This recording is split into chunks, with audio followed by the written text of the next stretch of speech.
제주의 다양한 소식을 전해드리는 뉴스 브리핑 순서입니다. 먼저 지난주 화제가 된 KBS 뉴스를 소개해드리는 화제의 뉴스로 출발합니다. KBS는 지난달 22일 추자도에서 정화되지 않은 오폐수가 수년째 바다로 배출되고 있다는 소식을 현장 K코더에서 보도했죠.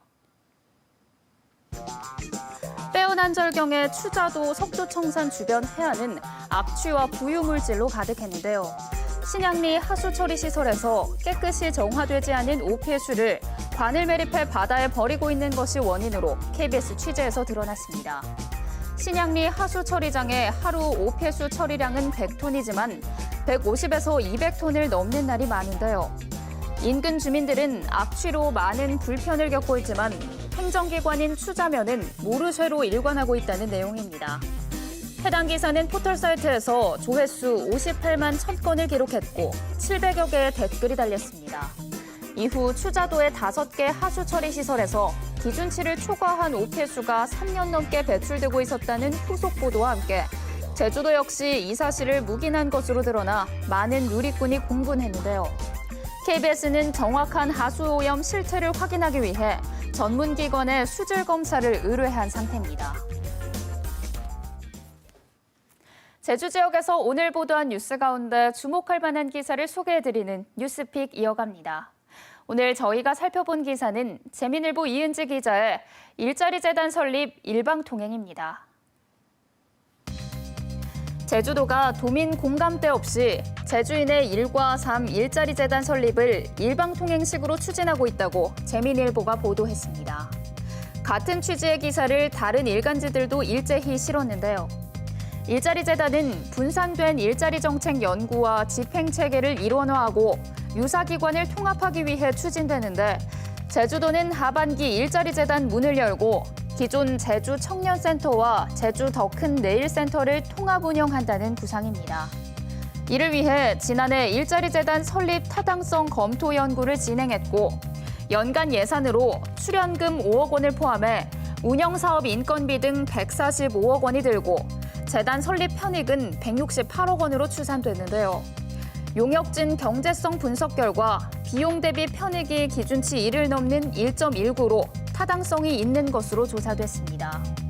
하지만 지난달 26일 열린 일자리 재단 설립 타당성 검토 용역 최종 보고회에서 참가자들은 일자리 재단에 왜 청년센터가 들어가야 하는지 이해하기 어렵다는 비판부터 재단의 유관기관을 제어하는 권한이 설계돼 있지 않아 새로운 일자리 기관만을 추가로 양산하는 결과를 낳을 수 있다는 지적도 내놨습니다. 막대한 예산이 들어가는 공공기관을 신중한 검토 없이 추진하고 있다고 지적한 재민일보 이은지 기자의 보도를 오늘의 뉴스픽으로 전해드렸습니다. 지난주 제주 4.3 당시 조선민족청년단에 가입했다는 이유로 징역형을 선고받았던 고 장동석 할아버지의 재심에서 재판부가 즉일 선고를 통해 무죄를 선고했다는 소식 전해드렸는데요. 여기서 즉일 선고란 말이 낯선 분들 많으실 겁니다. 오늘 시사용어로 즉일 선고에 대해 알아봅니다. 일반적으로 피고인에 대한 검찰의 구형과 최후 변론 등이 진행되는 결심 공판 이후 별도 재판 날짜를 지정해 선고가 이루어지죠. 그런데 즉일 선고는 2008년 개정된 형사소송법에서 법정 중심 재판과 신속한 재판을 위해 선고 원칙으로 도입된 제도로 검찰의 구형 등 변론 종결과 함께 법원 선고가 같은 날 이루어지는 것을 말합니다. 대법원은 일선에서 즉일 선고 제도를 혼란 없이 시행하기 위해 시행 지침을 마련했는데요.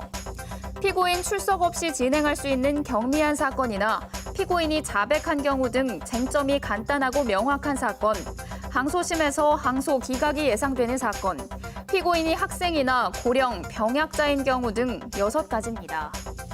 오늘 16일 제주지방법원에서는 또다시 4.3 관련 역사적인 즉인 선고가 예정돼 있습니다.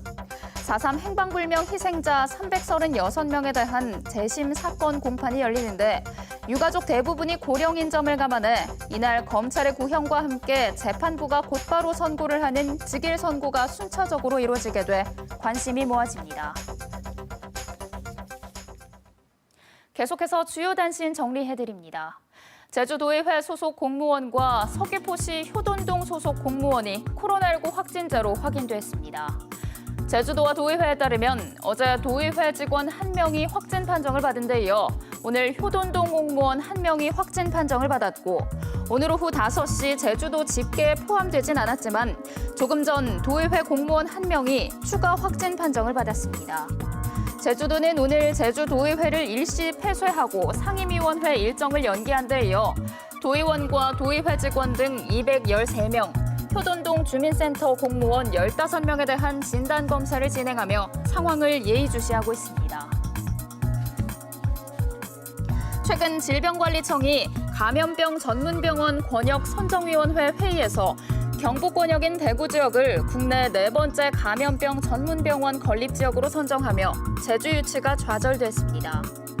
정부가 당초 전국 5개 권역별로 감염병 전문병원 지정을 추진하면서 이번 유치 경쟁은 제주와 인천 사이 2파전이 될 가능성이 높았지만 최근 후보 권역에 대구, 경북이 추가됐는데 제주 지역의 경우 코로나19 환자 발생률이 다른 곳보다 상대적으로 낮은 점 등이 불리하게 작용했던 것으로 보입니다. 오늘 오전 9시 반쯤 제주공항 주변 밭에서 60대 여성이 쓰러져 있다는 신고가 경찰에 접수됐습니다.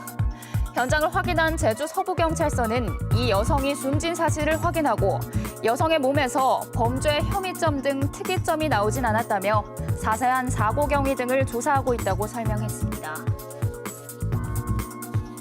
오늘 오전 10시쯤 제주시 애조로를 달리던 25톤급 대형 화물차에서 불이 나 운전석 등이 불에 탔지만 다행히 다친 사람은 없었습니다. 소방당국은 화물차의 노후화로 키를 꽂는 부분의 전기 배선에서 불길이 시작된 것으로 보고 정확한 화재 원인을 조사하고 있습니다. 제주지방법원 형사 2단독은 교통사고 처리 특례법 위반죄를 물어 65살 여성에게 징역 10월에 집행유예 2년을 선고했습니다. 이 여성은 2019년 8월 초등학교 앞 횡단보도를 건너던 7살 남자아이를 들이받은 뒤 멈추지 못하고 바퀴로 치고 지나간 혐의로 재판에 넘겨졌는데 재판부는 어린이 보호구역 속도 제한을 넘은 시속 32km로 운행한 점 등을 들어 주의를 충분히 기울이지 않았다고 밝혔습니다. 제주도 농아인협회 일부 회원들은 도청 앞에서 회견을 열고 한국농아인협회 중앙회에서 결격 사유가 있는 인물을 제주 협회장에 당선시키고 제주도 수어통역센터장으로 재임명했다며 당선 취소를 촉구했습니다. 이들은 최근 법원 1심에서 업무상 횡령과 보조금관리법 위반죄로 집행유예를 선고받았는데도 단독 출마한 협회장을 인정하는 건 타당하지 않고 보건복지부와 제주도가 방관하고 있다고 주장했습니다. 이에 대해 제주 농아인협회장은 형이 확정되지 않은 만큼 절차상 문제가 없고 만약 대법원 형이 확정되면 물러나겠다고 밝혔습니다. 지금까지 뉴스브리핑이었습니다.